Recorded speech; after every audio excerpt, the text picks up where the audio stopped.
ಮಾಗಡಿ ತಾಲೂಕು, ರಾಮನಗರ ಜಿಲ್ಲೆ.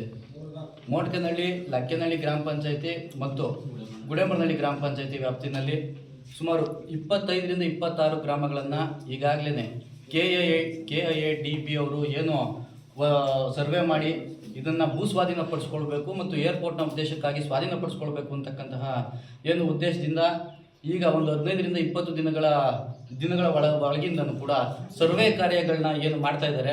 ಆ ಸರ್ವೆ ಕಾರ್ಯಗಳನ್ನು ಮಾಡ್ತಾ ಇಲ್ಲಿನ ರೈತರುಗಳಿಗೆ ಬೆಳಗ್ಗೆ ಎದ್ದರೆ ಒಂದು ಮನಸ್ಸಿಗೆ ನೆಮ್ಮದಿ ಇಲ್ಲದೆ ಇರ್ತಕ್ಕಂಥದ್ದಾಗಿದೆ ಮತ್ತು ಆತಂಕಗಳಿಂದ ನಾವು ಇವತ್ತು ಏನು ಜನಜೀವನಗಳು ತುಂಬ ಶಾಂತಿ ನೆಮ್ಮದಿಯಿಂದ ಬದುಕಲಿಕ್ಕೆ ಆಗ್ತಾ ಇಲ್ಲ.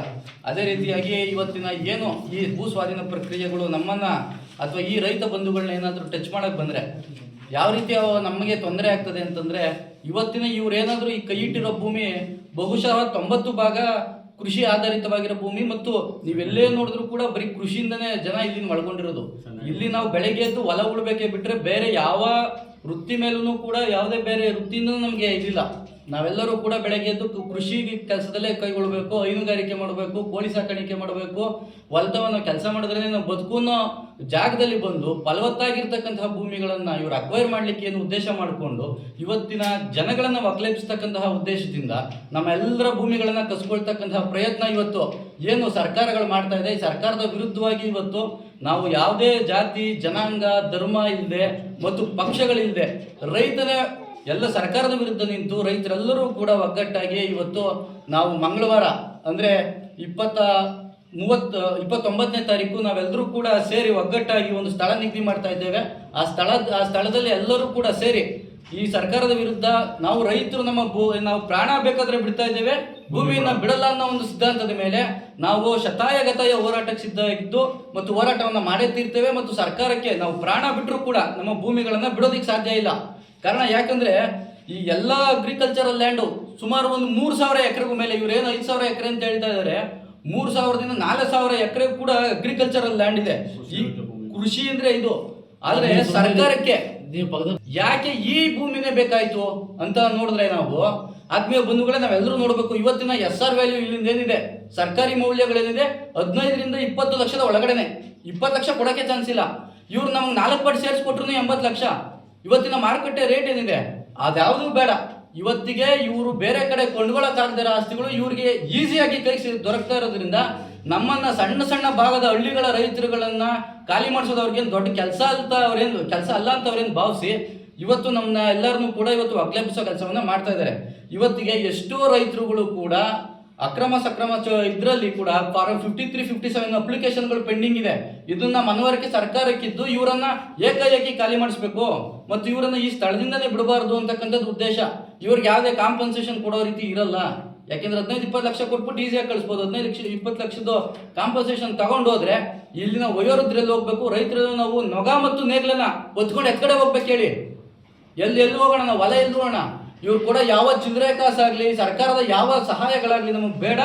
ಇವರ ಈ ಯಾವುದೇ ಇದನ್ನ ನಾವು ಏನು ಖಂಡಿಸ್ತಾ ಇದ್ದೇವೆ. ಆತ್ಮೀಯ ಬಂಧುಗಳೇ, ಇವತ್ತು ನಾವು ಏನು ಈ ಪ್ರೊಟೆಸ್ಟಿಕ್ಸ್ ಎಲ್ಲ ಒಗ್ಗೂಡ್ತಾ ಇದ್ದೇವೆ. ನಮ್ಮೆಲ್ಲರಿಗೂ ಕೂಡ ಒಂದು ಮನವರಿಕೆ ಆಗ್ತಕ್ಕಂತಹ ಒಂದು ಪ್ರಕರಣ ಪಣಂದೂರು ಮತ್ತು ಏರ್ಪೋರ್ಟ್ ವಿಷಯ ತಮಿಳುನಾಡಲ್ಲಿ ಈಗಾಗಲೇ ದೊಡ್ಡ ಮಟ್ಟದಲ್ಲಿ ಚರ್ಚೆ ಆಗ್ತದೆ. ಅಲ್ಲಿನ ಮುಖ್ಯಮಂತ್ರಿಗಳ ಗಮನಕ್ಕೂ ಕೂಡ ಬಂದಿದೆ. ಅಲ್ಲೇನಾಗಿದೆ ಅಂತಂದ್ರೆ 1000 ದಿನಕ್ಕೂ ಮೇಲ್ಪಟ್ಟು ರೈತರು ಅಲ್ಲಿನ ಕೃಷಿ ಭೂಮಿನ ಉಳಿಸ್ಕೊಳ್ಳೋದಕ್ಕೆ ಹೋರಾಟ ಮಾಡ್ತಾ ಇದ್ದಾರೆ. ಅಂತ ಹೋರಾಟಕ್ಕೆ ನಾಳೆ ದಿನ ನಾವು ಇಳಿಬೇಕಾಗ್ಬೋದು. ಆದ್ರೆ 1000 ದಿನ ಹೋರಾಟ ಮಾಡಿದ್ರು ಕೂಡ ಅವ್ರವ್ರ ಆಸ್ತಿಗಳನ್ನ ಉಳಿಸ್ಕೊಳಕ್ ಆಗ್ತಾ ಇಲ್ಲ. ಯಾಕಾಗ್ತಾ ಇಲ್ಲ? ನಮ್ಮಲ್ಲಿರೋ ಒಗ್ಗಟ್ಟುಗಳಿಲ್ಲ. ಒಗ್ಗಟ್ಟಿಲ್ಲದೆ ಇರೋದ್ರಿಂದ ನಮ್ಮ ಆಸ್ತಿಗಳನ್ನ ನಮ್ಮೆಲ್ಲರನ್ನೂ ಒಡೆದು ಆಡಿ ನಮ್ಮೆಲ್ಲರನ್ನೂ ಖಾಲಿ ಮಾಡಿಸೋ ಪ್ರಯತ್ನಗಳನ್ನ ಅವ್ರು ಮಾಡ್ತಾ ಇದ್ದಾರೆ. ಆದ್ರೆ ಈ ಸೇರಿರ್ತಕ್ಕಂಥ ಉದ್ದೇಶ ಏನಂದ್ರೆ, ನಾವು ಇಲ್ಲಿ ಆಗ್ತಕ್ಕಂಥ ವಿಮಾನ ನಿಲ್ದಾಣದ ಸಂಪೂರ್ಣವಾಗಿ ವಿರೋಧವನ್ನು ವ್ಯಕ್ತಪಡಿಸೋಕ್ಕೆ ಈ ಒಂದು ಸೇರಿರ್ತಕ್ಕಂಥದ್ದು. ಇಲ್ಲೇನಂತಂದರೆ, ನಮಗೆಲ್ಲ ಗೊತ್ತಿರೋ ಹಾಗೆಯೇ ನಮ್ಮ ದೇಶ ಹಳ್ಳಿಗಳ ದೇಶ, ಹಳ್ಳಿಗಳ ನಾಡು. ಹಳ್ಳಿಯಿಂದನೇ ನಮ್ಮ ದೇಶ ಕೂಡಿರ್ತಕ್ಕಂಥದ್ದು. ಹಳ್ಳಿನಲ್ಲಿ ಮುಖ್ಯವಾದ ಒಂದು ಉದ್ಯೋಗ ಏನಿರುತ್ತೆ ಅಂತಂದರೆ ರೈತಾಪಿ ವರ್ಗ, ವ್ಯವಸಾಯನೇ ಮುಖ್ಯ ಉದ್ಯೋಗ ಆಗಿರ್ತದೆ. ಈ ಮುಖ್ಯ ಉದ್ಯೋಗ ಇದರಲ್ಲಿ ಎಸ್ಪೆಷಲಿ ನಮ್ಮ ಒಂದು ರಾಮನಗರ ತಾಲೂಕು, ರಾಮನಗರ ಜಿಲ್ಲೆ ಮಾಗಡಿ ತಾಲೂಕು, ನಮ್ಮ ಈ ಸರೌಂಡಿಂಗ್ಸ್ ಕಂಪ್ಲೀಟ್ ಎಲ್ಲ 100ಕ್ಕೆ 70 ಭಾಗ ಈ ಕೃಷಿ ಮೇಲೆ ಅವಲಂಬಿತವಾಗಿರ್ತಕ್ಕಂಥದ್ದು. ಇಂಥ ಕೃಷಿ ಭೂಮಿಯನ್ನು ತಗೊಂಡು ಇವರು ಏರ್ಪೋರ್ಟ್ ಮಾಡಬೇಕು ಅಂತ ಬಂದರೆ ಇಲ್ಲಿರ್ತಕ್ಕಂಥ ಜನ ಆಗಲಿ ರೈತರಾಗಲಿ ಎಲ್ಲೋಗ್ಬೇಕಾಗುತ್ತದೆ. ಈಗ ಎಕ್ಸಾಂಪಲ್, ಈಗ ನೂರಾರು ವರ್ಷಗಳಿಂದ ಇಲ್ಲಿ ಉಳುಮೆ ಮಾಡ್ಕೊಂಡು ನಮ್ಮ ತಾತನ ಕಾಲದಿಂದ ತಂದೆ ಕಾಲದಿಂದ ಮತ್ತು ನಾವೆಲ್ಲ ಉಳುಮೆ ಮಾಡ್ಕೊಂಡು ಬರ್ತಾ ಇರ್ತೀವಿ. ಈ ಒಂದು ಜಾಗನ ಸಡನ್ನಾಗಿ ನೀವು ಖಾಲಿ ಮಾಡಿ ನಾವಿಲ್ಲಿ ಏರ್ಪೋರ್ಟ್ ಮಾಡಬೇಕು ಅಂತಂದು ಎಲ್ಲೋಗ್ಬೇಕು ರೈತ? ಒಂದು ಕುರಿ ಸಾಕಣೆ ಮಾಡಿಕೊಂಡು, ಮೇಕೆ ಸಾಕಣೆ ಮಾಡಿಕೊಂಡು, ಹಸು ಸಾಕಣೆ ಮಾಡಿಕೊಂಡು, ಅದರಲ್ಲಿ ಹಾಲು ಕರ್ಕೊಂಡು ಜೀವನ ಮಾಡ್ತಾ ಇರ್ತಾರೆ. ಕೃಷಿ ಭೂಮಿನಲ್ಲಿ ಬೆಳೆ ಬೆಳ್ಕೊಂಡು, ಅದರಲ್ಲಿ ತರಕಾರಿ ಬೆಳ್ಕೊಂಡು ಇದೆಲ್ಲ ಜೀವನ ಮಾಡ್ತಾ ಇರ್ತಾರೆ. ಸಡನ್ನಾಗಿ ಖಾಲಿ ಮಾಡಿ ಹೋಗುವಂದ್ರೆ ಎಲ್ಲೋಗೋದು ಸರ್? ಇಲ್ಲಿ ಮತ್ತೆ ಇಲ್ಲಿ ಖಾಲಿ ಮಾಡಿದ್ರು ಕೂಡ SR ವ್ಯಾಲ್ಯೂ 15ರಿಂದ 16 ಲಕ್ಷ, ಬೇಡ 20 ಲಕ್ಷ ಅನ್ಕೋಣ. 4:1 ಕೊಟ್ಟರು ಅಂದರೆ 80 ಲಕ್ಷ ಕೊಡ್ತಾರೆ ಎಕರೆಗೆ. 80 ಲಕ್ಷ ತೊಗೊಂಡು ನಾನು ಸಡನ್ನಾಗಿ ಹೋಗಿ ಬೇರೆ ಕಡೆ ಹೋಗಿ ಜೀವನ ಕಟ್ಕೋಬೇಕು ಅಂದರೆ ಹೇಗಾಗುತ್ತೆ? 80 ಲಕ್ಷ ನಾನು ತೊಗೊಂಡ್ಬಿಡ್ತೀನಿ, ಹೊರಗಡೆ ಹೋಗಿ ಜೀವನ ಕಟ್ಕೋಬೇಕು ಅಂದರೆ ಜಾಗ ತೊಗೋಬೇಕು. ಮತ್ತೆ ಅಲ್ಲಿ ನಾನು ಅಡಿಕೆ ಹಾಕಿರ್ತೀನಿ, ಇಲ್ಲಿ ಅಡಿಕೆ ಹಾಕೊಂಡು ವರ್ಷಕ್ಕೆ ಒಂದು 5 ಲಕ್ಷ 6 ಲಕ್ಷ ಆದಾಯ ಬರ್ತಾ ಇರುತ್ತೆ. ನಾನು 1 ಕೋಟಿ ರೂಪಾಯಿ 80 ಲಕ್ಷ ತೊಗೊಂಡು ಸಡನ್ನಾಗಿ ಹೋಗಿ ಹೊರಗಡೆ ಹೋಗ್ಬಿಟ್ಟು ಜಮೀನು ತಗೊಂಡು ಆ ಅಡಿಕೆ ಫಸಲು ಬರೋಕ್ಕೆ ಎಷ್ಟು ವರ್ಷ ಬೇಕು ಸರ್?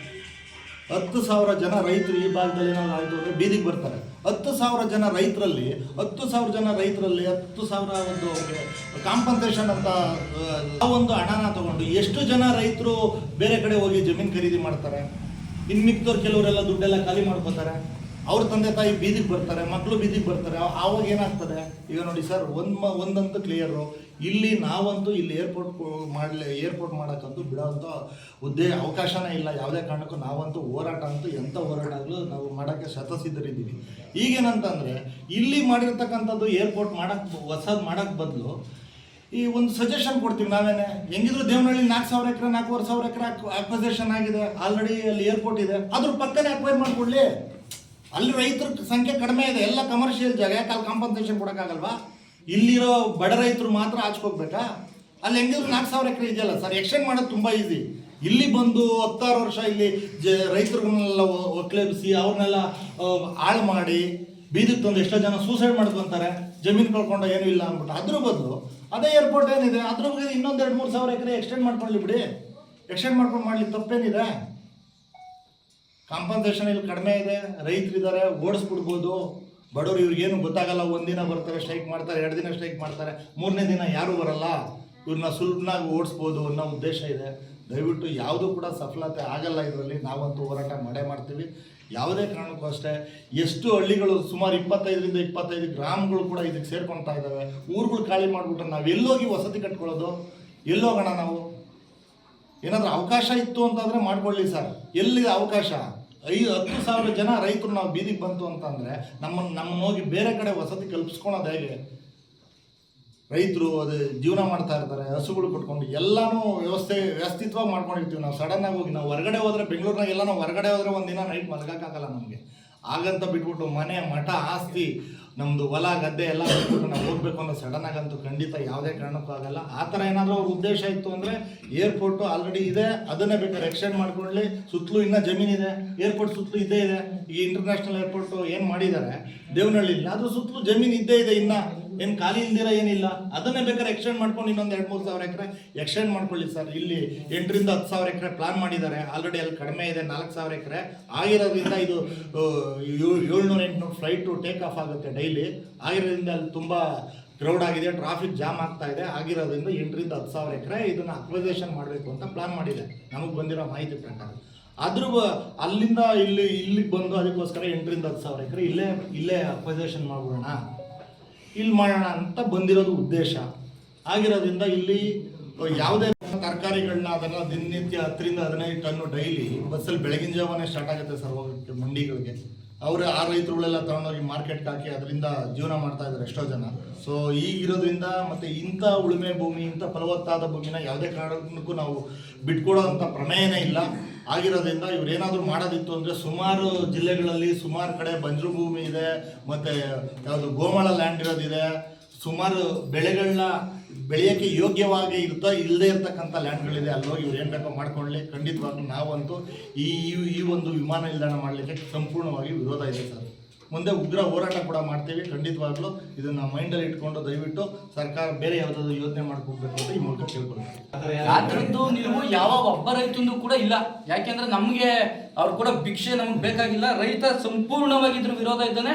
ಹೋರಾಟಕ್ಕೆ ನಾವು ಮುಂದೂಡಿ ಬರ್ದೇ ಬರಿತೀವಿ. ಇದರಿಂದ ನಾವು ಹಿಂಜಗ್ಗೋ ಮಾತೇ ಇಲ್ಲ. ಅವ್ರ ದುಡ್ಡು ನಮಗೆ ಬೇಕಾಗಿಲ್ಲ ಸರ್. ಕಳೆದ ಬಾರಿ ಕೂಡ ಅವ್ರಿಗೆ ಮನವರಿಕೆ ಮಾಡುವಂತ ಪ್ರಯತ್ನವನ್ನ ಮಾಡಿದ್ದೇವೆ. ಶಾಸಕರು ಕೂಡ ನಮ್ಮ ಆಹ್ವಾನ ಸ್ವೀಕರಿಸ್ತಾರೆ ಮತ್ತು ನಮ್ಮ ರೈತರುಗಳ ಪರವಾಗಿ ನಿಲ್ತಾರೆ ಅಂತಕ್ಕಂಥದ್ದನ್ನ ಮನಸ್ಸೇ ಇದೆ ಸರ್. ನಮ್ಮ ರೈತರ ಪರವಾಗಿ ಶಾಸಕರು ನಿಲ್ತಾರೆ ಅಂತಕ್ಕಂತಹ ಭರವಸೆ ನಮ್ಗೆ ಸಂಪೂರ್ಣ ಇದೆ. ಕರೆಸೋ ಪ್ರಯತ್ನ ಮತ್ತು ರೈತರು ಇವತ್ತಿನ ರೈತರ ಆಹ್ವಾನ ಶಾಸಕರು ಕೂಡ 100ಕ್ಕೆ 100 ಭಾಗದಷ್ಟು ಬರ್ಬೋದು.